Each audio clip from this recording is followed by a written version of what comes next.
राघव एक बहुत ही निर्धन व्यक्ति था। उसके पास 2 समय खाने के लिए भोजन की व्यवस्था करना भी बहुत कठिन कार्य था।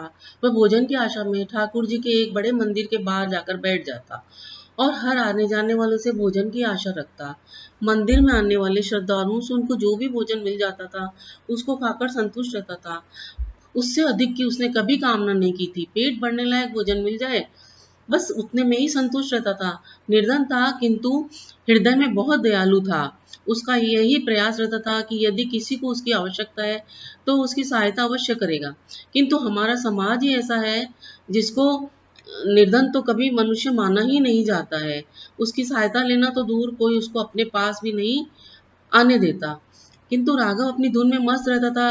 कभी उसको ज्यादा भोजन प्राप्त हो जाता था तो वह अपनी आवश्यकता के अनुसार भोजन रखकर शेष भोजन अपनी जैसे कोई किसी निर्धन भूखे को दे देता।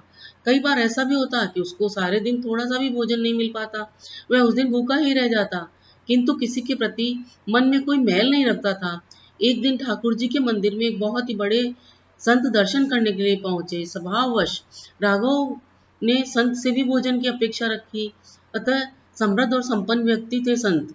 राघव को देखकर उनको उस पर दया आई। आती भी क्यों ना, संत जो आखिर संत ही होते हैं। उन्होंने करुणावश उसकी सहायता करनी चाहिए, किंतु फिर उनके अंदर का संत जागृत उठा। उन्होंने उसका उद्धार करने के उद्देश्य से मन में सोचा, यदि इसकी आज सहायता करता हूँ तो उससे इसका क्या भला होगा। ज्यादा से ज्यादा आज का भोजन मिल जाएगा, कल ये फिर भिक्षा मांगेगा। यदि मैं कुछ दिनों के लिए इसके भोजन की व्यवस्था करता हूँ, तब भी उतने दिनों तक ही भोजन प्राप्त कर सकता क्या है, उसके बाद फिर से भिक्षा मांगने लगेगा। ऐसे तो इसका जीवन यूं ही व्यतीत हो जाएगा। इस अभागे के लिए कुछ ऐसा किया जाए जिससे इसका जीवन ही सुधर जाए। ऐसा विचार कर उन्होंने मन ही मन ठाकुर जी का स्मरण किया और राघव को झिड़कते हुए बोले, अरे क्या भोजन भोजन की रट लगा रखी है, कभी किसी समय भजन में भी ध्यान लगाया कर। ठाकुर जी के मंदिर के द्वार पर आकर भी हर किसी से भिक्षा मांगता रहता है। अरे भिक्षा मांगनी है तो ठाकुर जी से मांग, वही सबके दाता है। जितना प्रयास तू प्रतिदिन भोजन प्राप्त करने के लिए करता है, उसका रत्ती भर भी यदि ठाकुर जी को प्राप्त करने के लिए करता तो तेरी ये दुर्दशा न होती। मेरे पास तुझको देने के लिए कुछ नहीं है, जो मांगना है ठाकुर जी से मांग। इस प्रकार राघव को झिड़कते हुए संत वहां से चले गए। किंतु संत की यह बात राघव के हृदय को लग गई। उसके मन में ठाकुर जी को प्राप्त करने की लालसा जाग उठी। उसने मन में निश्चय कर लिया कि अब मैं कभी किसी व्यक्ति से भिक्षा नहीं मांगूंगा, जो भी मांगूंगा ठाकुर जी से ही मांगूंगा। निर्धन था, फटे हाल था, कई दिनों से स्नान भी नहीं किया था, जिस कारण उसके वस्त्रों और शरीर से दुर्गंध आती थी। अपनी इस बुरी स्थिति को देखकर राघव ठाकुर जी के मंदिर में प्रवेश करने का साहस नहीं कर पाया। उसने बाहर से ही ठाकुर जी को प्रणाम किया और मन ही मन उसने बोला कि हे ठाकुर जी, आज से आप ही मेरे दाता हैं। आप अब आपके सामने ही हाथ फैलाऊंगा मैं। आप दो या ना दो, आपकी इच्छा, किंतु जब तक आप नहीं दोगे मैं किसी से कुछ नहीं मांगूंगा। ऐसा कहकर ठाकुर जी को प्रणाम कर राघव उन संत की तलाश में निकल पड़ा। बहुत भटकने के बाद एक स्थान पर उसको संत दिखाई दिए। राघव उनके पास पहुंचा और दोनों हाथ जोड़कर खड़ा हो गया। संत ने सोचा ये फिर कुछ मांग रहा है, तब उन्होंने कहा, तू फिर आ गया, तेरी समझ में नहीं आया, मेरे पास तुझको देने के लिए कुछ नहीं है। संत इतना संत ने इतना कहा था कि राघव उनके चरणों में गिर पड़ा और बोला, महात्मा जी, मैं आपसे कुछ मांगने नहीं आया हूँ। आप तो मुझको दे दिए हैं जो एक राजा भी नहीं दे सकता है। अब तो बस आपका आशीर्वाद पाना चाहता हूँ। संत के पूछने पर राघव ने अपना संकल्प उनको बताया। संत की आंखों से आंसू बह निकले। उन्होंने राघव को प्रेम पूर्वक उठाया और अपने हृदय से लगा लिया और आशीर्वाद दिया, जा ठाकुर जी तेरी कामना पूर्ण करेंगे। राघव अपने घर लौट आया। उस दिन के बाद वह प्रतिदिन ठाकुर जी के मंदिर तो जाता, किंतु भिक्षा मांगने नहीं, बस मंदिर के बाहर बैठता और ठाकुर जी का ध्यान करता रहता। इस प्रकार कई दिन बीत गए। उसको किसी से कोई भोजन प्राप्त नहीं हुआ, किंतु उसने किसी से भोजन की मांग नहीं करी।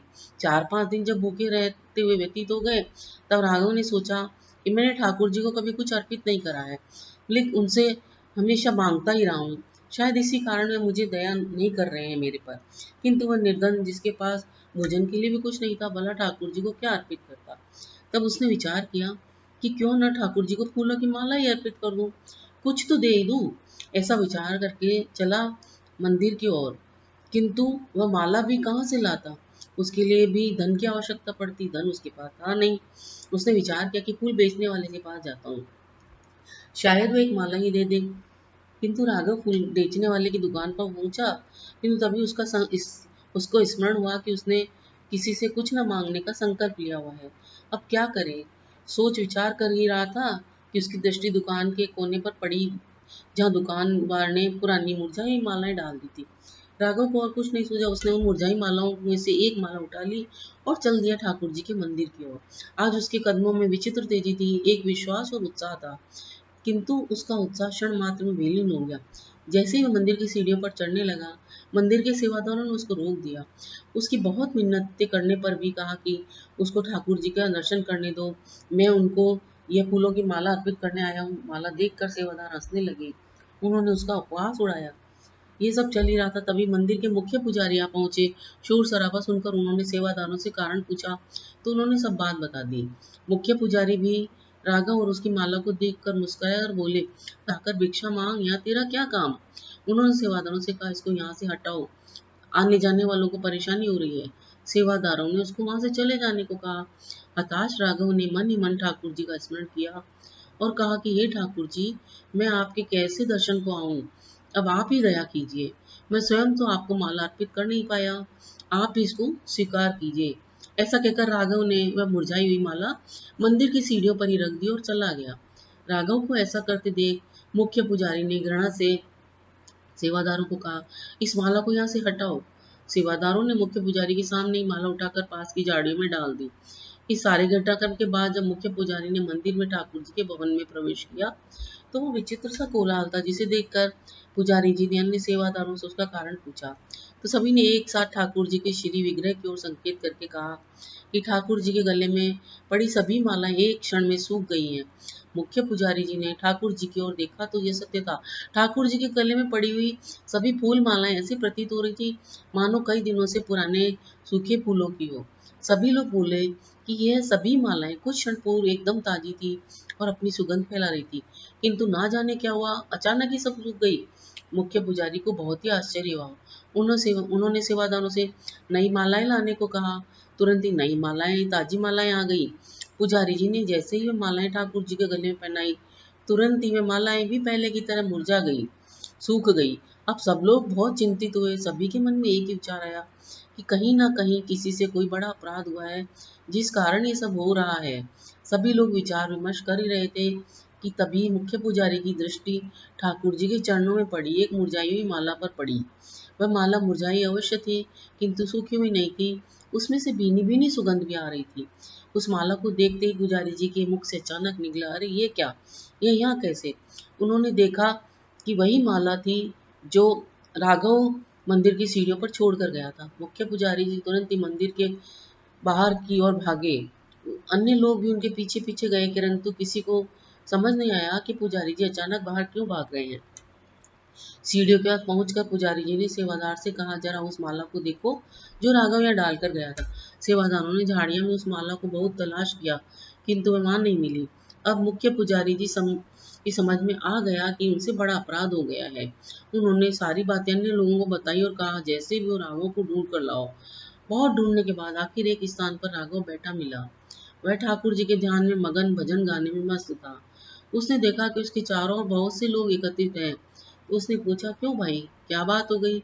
मुझसे कोई अपराध हुआ है क्या? सेवादार ने कहा, शीघ्र चलो, मुख्य पुजारी जी तुमको बुला रहे हैं। राघव ने सोचा कि निश्चित ही उससे कोई अपराध हुआ है।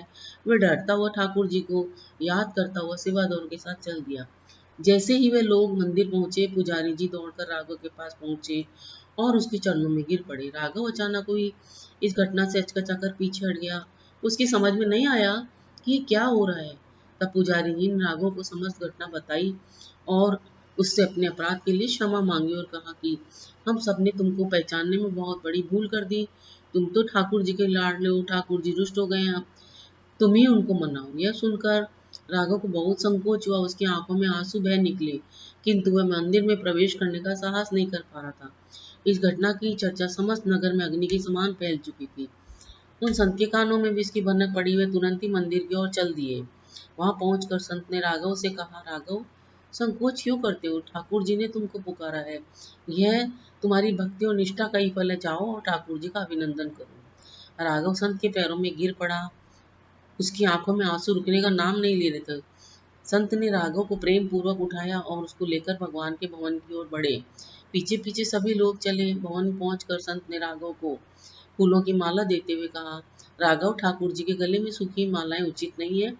राघव ने कांपते हाथों से माला को पकड़ा और ठाकुर जी के चरणों में अर्पित करते हुए रूंधे गले से बोला, हे ठाकुर जी, मुझ पापी पर आपने इतनी बड़ी कृपा करी है। आप दया के सागर हैं। सत्य है कि आप ही सबके दाता हैं। आपने मेरी झोली में वह भिक्षा डाल दी जिसका मैंने स्वप्न में भी कल्पना नहीं की थी। हे दया निदान, मैं पापी इस योग्य नहीं कि आपके गले में माला अर्पित कर सकूं।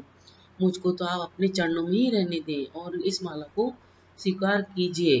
राघव ने माला अर्पित करने के बाद सभी ने ठाकुर जी को माला अर्पित करी, किंतु अब कोई माला नहीं मुरझाई। संपूर्ण भवन फूलों की भीनी भीनी सुगंध से भर उठा। अब राघव पुनः उन संत के चरणों को पकड़कर बोला, हे महात्मा, मेरे जीवन को नया आधार देकर आपने मुझ पर बड़ा अनुग्रह किया। मैं जीवन भर आपका ऋणी रहूंगा। अब यह जीवन आपका है, मुझको भी अपने साथ ले लीजिए। आपकी सेवा करूंगा और ठाकुर जी का भजन करूंगा। बस अब यही मेरा जीवन है। संत ने प्रेम से राघव को उठाया और उसको अपने गले लगाकर बोले, राघव, तुम ठाकुर जी के सच्चे भक्त हो। मैं तुमको इनकार नहीं कर सकता।